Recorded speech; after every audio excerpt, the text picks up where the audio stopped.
Hi, my name is Maria. I would love to begin this video reminding you that I am not a professional. I am not a lawyer.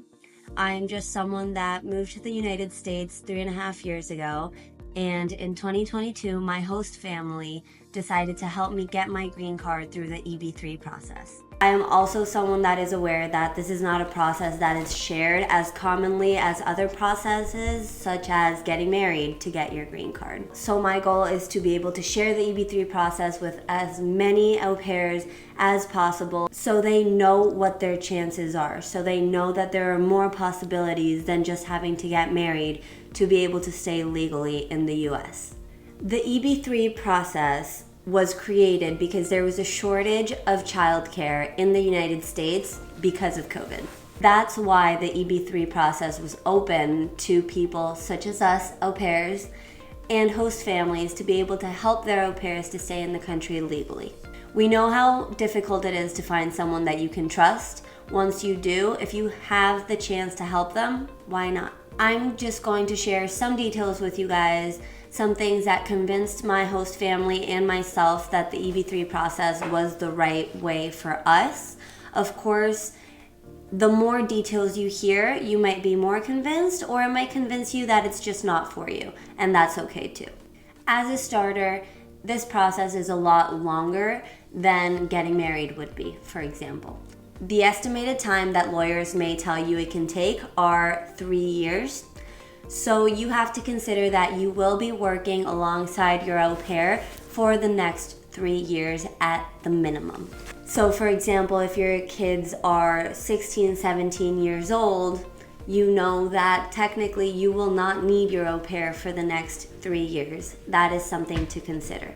As an au pair, if you know that the relationship with the host family isn't the best, it will be a strain in your relationship to continue working together. Or specifically, I've heard of girls, sadly, that do not like working in childcare, but it was their only way to come to the US. If working in childcare is not something that you truly enjoy, it is a long process for you to consider. And that might be a reason why the EB-3 process is just not for you. Each lawyer will have their own price range. Of course, every lawyer, every firm can charge whatever they assume is prudent. But the one thing that they can tell you is that as a host family, you are used to paying an agency separate from the salaries you pay your au pairs. That ranges between $7,000 to $10,000 or sometimes even more $1,000 a year. That is similar, or it's even a little bit less in the long run, to sponsor your au pair for their green card. So instead of paying the company, you would be paying the United States government and your lawyers. When deciding to do this process for your au pair or with your host family, there are some work conditions that you should discuss and you need to be on the same page with. For example, you have to discuss if you would still like to be living together, or it is better for your work relationship that the au pair moves out and no longer lives under the same roof as the host family. I know both cases. I know girls that still live with the family, and I know girls that have moved out. I personally do not live with my host family anymore.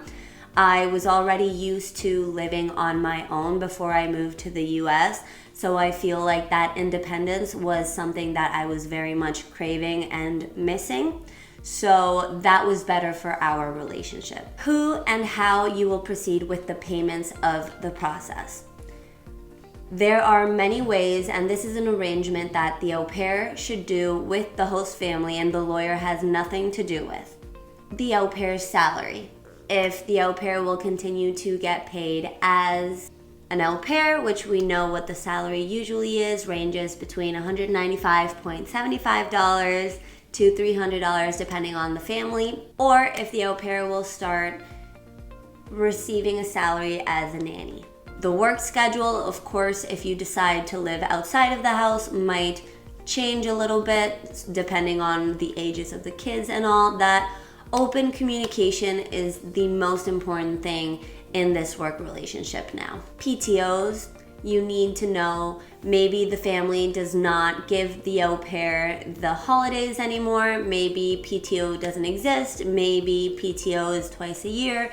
That depends strictly on your conversation. What are the plans for after the au pair receiving their green card? What is the family planning on doing? Once they receive the green card, are you going to continue to work with the family, or once you receive the green card, it is kind of assumed that the au pair will continue with their life and not work as a nanny for this family anymore? And what visa will be better for the au pair to obtain while waiting for their green card? There are two possibilities. You have the student visa and you have the visitor's visa.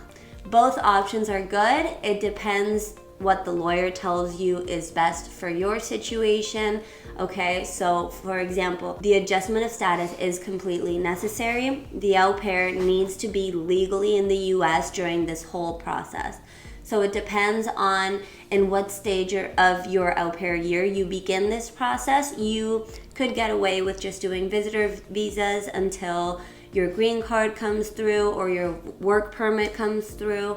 Or if you're at the end of your au pair year, you might have to do the student visa because it allows you more time legally in the country. That is something that you need to speak with a professional about. I'm going to give you some examples. I kind of named them. Situations that girls I've helped with and my situation per se. They are completely different. They are arrangements that I've made with my host family, that these girls have made with their host families, and they work. So first off, we have the live-in nanny. Why do we call it a nanny? Because this au pair no longer is paid as an au pair, but they are paid hourly as a nanny, which it depends on what state you live in, rounds about $20 an hour. Regarding the processed payments, the family covers all of the payments necessary, but the nanny comes to an agreement that when they receive their green card, they will pay the family back. And the work schedule is the same as an au pair. You are on call for the family as you were as an au pair. The next example is the au pair with benefits. In this case, the person just continues to be treated as an au pair. In this case, the au pair is still living with the family in their same room.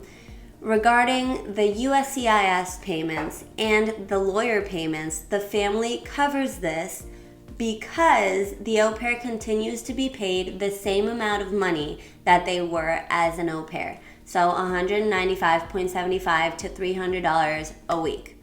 The hours are the same, they're cut schedule sometimes because of school. Again, this depends on your arrangement, but because the au pair continues to be paid as an au pair, which is less than the minimum in the country, the USCIS payments and the lawyer payments, the family is in charge of that. And there is no paying them back because for 3 years the au pair would be receiving less than the minimum for payment.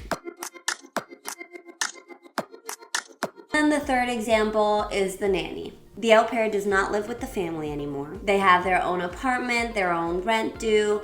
This means that they are getting paid as a nanny hourly. This means the schedule changes because they no longer live in the house. Again, full-on conversation that you guys need to have. But because the nanny is getting paid fairly, this means that the family will get their money back because the nanny promises to pay them back. You guys can settle a payment plan or whatever you feel comfortable with. I've also heard examples where the families just cover the costs regardless, but that's not something that is necessary. That's not something that is part of the whole deal. Okay, again, the family owes you nothing, the au pair owes you nothing. This is an agreement between both parties. Okay, for now, this is where we're gonna end off the first video. I really hope I was able to answer and pinpoint a lot of the questions that I've been receiving through social media.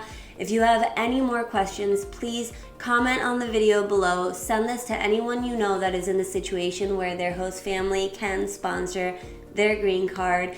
And please let me know what you thought of this video, and I will see you in the next video.